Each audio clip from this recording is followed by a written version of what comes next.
बड़े ध्यान से सुने, मनन करें। फिर जब कथा सुनने के बाद रात्रि में जब यहाँ से जाने के बाद मनन चिंतन करें कि मैंने आज क्या सुना। आज मेरे मन में कथा से कौन सा ऐसा प्रसंग, कौन सा ऐसी लाइन मन में दिल में बैठी है, उसको हम चिंतन करें, मनन करें और फिर एकाग्र बैठ के और याद करें निधिध्यासन कि क्या क्या हुआ। ये नहीं कि जहाँ से उठे अपनी चप्पल कहाँ कपड़े बदलना है, फिर सब लोग को मोबाइल करवाएं। वो तो आप औपचारिकताएं करिए, लेकिन मोक्ष की प्राप्ति कब होगी? जैसे किसी डॉक्टर के पास जाते हैं, डॉक्टर चेकअप करता है, दवाइयाँ बताता है, संयम नियम बताता है, सब कुछ। दवाइयाँ ले आए, बड़ी महंगी महंगी ड्रॉप्स है कुछ, फिर और ड्रॉप को ला करके, इंजेक्शन को ला के, उन सिरप को ला के बढ़िया भगवान के पास रख दो और सुबह शाम बढ़िया आरती पूजा करो, बस अपना जो है चाट मसाले खाते ठीक हो जाते। जो चीज डॉक्टर ने दी है उसका हमको आचरण अपने शरीर में उस संयम नियम के साथ आहार भी करना पड़ेगा भाई, तब हमारा व्यवहार। ऐसे ही स्कूल में टीचर, कॉलेज में प्रोफेसर पढ़ाए कि घर जाके फिर से रिविजन करना पड़ता है, रिविजन करना पड़ता है, फिर नए टॉपिक के लिए तैयारी करनी पड़ती है। ये 7 दिन की क्लास है, इसलिए है प्रतिदिन कथा के माध्यम से ध्यान रखना। मूल चीजें तो मिलेंगी, जैसे कड़वी दवाई डॉक्टर देता है, लेकिन बच्चे के लिए कहता है कि इसको दूध में या मिश्री में या शहद में मिला के देता है। ठीक ऐसे ही कथा के बीच में जो संगीत आएगा, जो उत्सव आएंगे, कन्हैया जी का नाच गाना होगा, प्रसाद वितरण होगा, खूब धूमधाम होगी, तो भूल मत जाना इस कथा के भूल को दवाई। ये 9 रस है भगवान के द्वारा, यही परीक्षा का समय है। आवाज से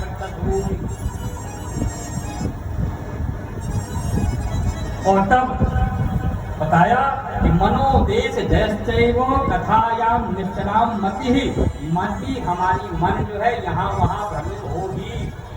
कौन आया कौन नहीं आया, फलाने मिश्र गया है कि नहीं आए, उसमें आई कि नहीं आई, आनंद आया कि नहीं आया, बहुत सी बातें यहाँ हमारी। बिल्कुल इस समय हम संकल्प बंद हो गए। सबको पता है कथा सुन रहा है, सबको पता है कथा सुन रहे हैं, जितने भी जजमान आप बैठे। अरे 1-2 घंटे के मोबाइल बंद कर दो, आप कर दो, करके तो देखो दुनिया का ये नया प्रयोग करके देखो आप, मात्र 7 दिन के लिए। भले ही कथा के टाइम पर बंद कर लो, चाहिए तो ये कि पूरे 7 दिन के लिए बंद कर दो, और फिर देखो क्या एक नई घटना, एक नए तुम जैसे ब्यूटी पार्लर के अंदर जाते हो और बाहर निकलते तो नया चेंज हो जाता है। ऐसे ये जो पंडाल बना है ब्यूटी पार्लर है, तुम्हारे मन को, तन को, बुद्धि को विवेक करने वाला नियम पालन कर दे। और तब बताया कि किस तरह से कथा वाक्य विश्वास हो सत्यो वाक्यायाम मन, और जो गुरु के द्वारा जो वाक्य बोले जा रहे हैं उसके ऊपर विश्वास करें। और तब बताया कि ऐसी कथा श्रीमद्भागवती वार्ता पुराणानां दुर्लभा, ये भागवत की कथा देवताओं को, 33 कोटि देवताओं को भी सुनने के लिए दुर्लभ है। स्वर्ग में कथा नहीं होती, वैकुंठ में कथा नहीं होती, कैलाश में कथा नहीं होती, केवल इस पृथ्वी में इसी यहीं पर कथा होती था। स्वर्गे सत्ये च कैलासे वैकुंठे नास्वयं रसः, अतः पिबन्तु सद्भाग्या, अतः पिबन्तु सद्भाग्या, सद्भाग्य है, सौभाग्य है तुम्हारे। अतः पिबन्तु सद्भाग्या मां मुंचित कर्हिचित, अपने कर्ण के फुटों को ऐसा कोना बना लो कि सब चूकने ना पाए। आज सौनकादि ऋषियों के द्वारा, सौनकादि ऋषियों ने सूर्य जी के द्वारा सुना तो बड़े चेतन हो गए। कहीं ऐसा ना हो कि कथा का एक शब्द टूट जाए और हमारा जो हवन पूजन कर रहे हैं, हवन करते हाथ जल, हवन करते पाप हो जाए। और हमारे तुम्हारे साथ में हो रहा है, जितने लोग यहाँ बैठते हैं थोड़ी एक प्रैक्टिकल करके देखना, बड़ी छोटी छोटी सी बात। एक श्लोक है, कौन सा श्लोक है भाई? हाँ, सुना देंगे। कर्पूर वर्ण याद है, सब लोग पढ़ते हैं, जब सुना कर्पूर गौरम, सब लोग गाओ। तथा वसंतम हृदयार।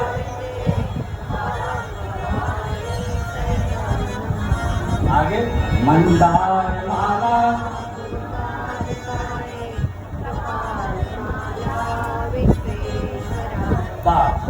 इतना ही चाहिए।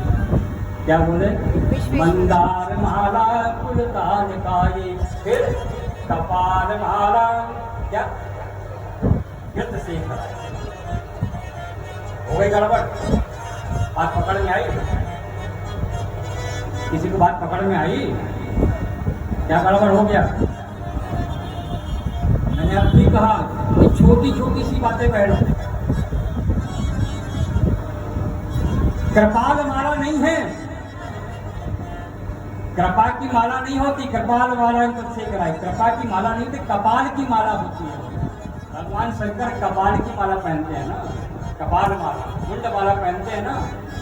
चिदाभस्माले नगरोटी परिमराम अमंगल्यम शीलम मुंड माला पहनने वाला, उसको हम क्या बोल रहे हैं? कृपाल माला। कृपा की माला नहीं, बस वही गड़बड़ हो गया। तुम्हारा यज्ञ, तुम्हारा हवन, तुम्हारी आरती गड़बड़ हो गई। इसलिए बड़े कथा से ये जो भ्रांतियां हैं, ये खुशियां हैं, ये निकलती हैं, इसलिए ध्यान। और तुम्हारे पिता पहला दिन है तो मैं छूट दे रहा हूँ। तुम्हारे पिता जब भी कोई मन में कोई ऐसा क्रॉस कोई भी क्वेश्चन है तो पूछ सकते हो, चिट्ठी लिख के फिर बता सकते हो, पूछ सकते हो, समाधान हो जाए। और तब यहाँ पर क्योंकि समय का आधार पर है ना, जब कुमार वापसी और तब भगवान ने बताया ये कथा स्वर्ग में, कैलाश में, वैकुंठ में कहीं नहीं, केवल पृथ्वी में। इसलिए माँ सुखी, इसलिए बड़े माननीय होकर के बड़ी विनम्रता के साथ कथा का सांगोपान श्रवण करिए।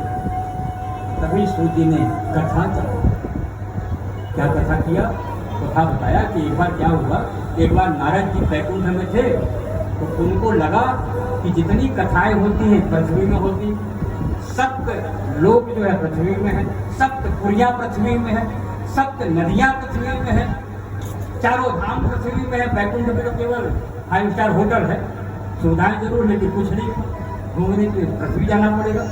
और तब नारद जी पृथ्वी के भ्रमण के लिए स्वर्ग से नीचे, उत्तराखंड से नीचे आया, हरिद्वार से फिर यात्रा करते करते करते करते दक्षिण पहुंचे, दक्षिण से फिर गुजरात, महाराष्ट्र होते हुए फिर तो हुआ ये कि जैसे ही नीचे उतर के आए, स्थितियां भी यहाँ बहुत बड़ी गंभीर बताई गई कि उनका जो सोच थी, उनकी जो इच्छा थी, पूरी की पूरी ऐसी दुर्दशा हुई कि अरे हे भगवान, ये गंगा तो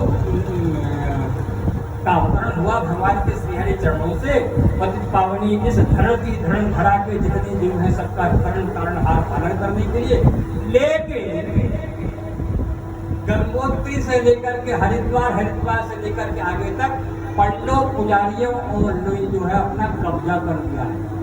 इसका तो व्यापार कर रहे कि ये मेरा घाट, ये तेरा घाट, ये मेरी गंगा, ये तेरी गंगा। लोगों ने व्यापार कर लिया है।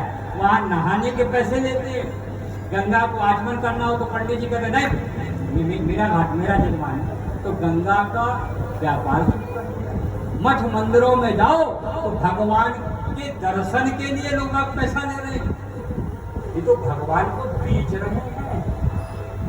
नारद एकदम से भ्रमित हो गए, ये हो क्या रहा है? यहाँ तो साधना नहीं है, ये तो साधन बना लिए हैं पैसा कमाने का। साधना नहीं कर रहे हैं, ध्यान साधना नहीं कर रहे हैं, भगवान को ही अपना साधन बना दिया, दुकान का पार्ट ऑफ पीस बना दिया। और तब नारद की बुद्धि इतनी ज्यादा विचलित हुई कि जहां मैंने सुना था पृथ्वी में कि ऐसे धर्मात्मा लोग होंगे, महात्मा होंगे, ब्राह्मण होंगे, गौ सेवी लोग होंगे, गौ प्रेमी होंगे, यहाँ गौ की हत्या की जा रही, यहाँ आपसी संबंध का व्यापार किया जा रहा है, बेटी और दूल्हे को बेचा जा रहा है, जबकि दूल्हा नारद स्वरूप होता है, बेटी उस समय मंडप में लक्ष्मी स्वरूप होती है। यहाँ तो पहले उनकी बुकिंग हो चुकी है, इतना दहेज क्यों? तब नारद बहुत सी बातें हैं, वो सब बातें इन 7 दिनों में आई थी। मैं इसलिए यहाँ पर केवल बड़े पर पॉइंट दे रहा हूँ, सुनिएगा आप कि जब जयमाला होता तो क्या स्वरूप होता, कौन है वो बेटा और बेटी, वर वधू क्या है। जब बेटी अपने घर से विदा होकर के जाती है तो क्यों सामने पल्लू में चावल लेकर के 5 बार ऐसे क्यों फेंकती, क्या है उसका मीनिंग? और वही बेटी जब अपने ससुराल जाती है तो पहले दरवाजे कलश में, जो कलश हमारे यहाँ उसका सब पुरियों का जल का और कलश का पूजन किया जाता है, उसको अपने पैर से उस चावल को लुढ़काती है। चावल जबकि हमारा अक्षत तत्व है, जिसमें अक्षत क्रिया हो रही, वहाँ पर पैर से यहाँ what the meaning for the just religion, बहुत गहरे अर्थ है भागवत के आधार पर, ध्यान रखना। इसलिए डेली जब सुनोगे तो समझ में आएगा, क्योंकि नई नई बातें आएगी। कोहबर क्या है, परिछन क्या है,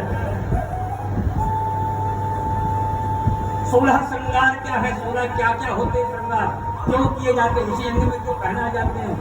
देखना जब यहाँ पर रुक्मणी का श्रृंगार होगा तो आपके लिए पूरी कथा आपके लिए है, लेकिन हम सुनते कहाँ हैं। हम तो लगे रहते कि बाबा जी कब नचवाएंगे, राधे राधे कब डांस होगा, क्षमा करने तैयार करेंगे वीडियोग्राफी, वो भी होगा, लेकिन मूल चीज को मत छोड़ देना। और तब बताया कि ऐसे ही उदास मन से जब पूरी परिक्रमा करते हुए जाकर के उन्होंने कर्नाटक पहुंचा, नारद कर्नाटक में देखा कि यहाँ पर कर्म कांड तो बहुत टाप का है, लेकिन भक्ति नहीं है। मंदिर काले काले पत्थर के बड़े बड़े हैं, रूखे हैं, सूखे हैं, पंडित पुजारी बड़े बड़े जो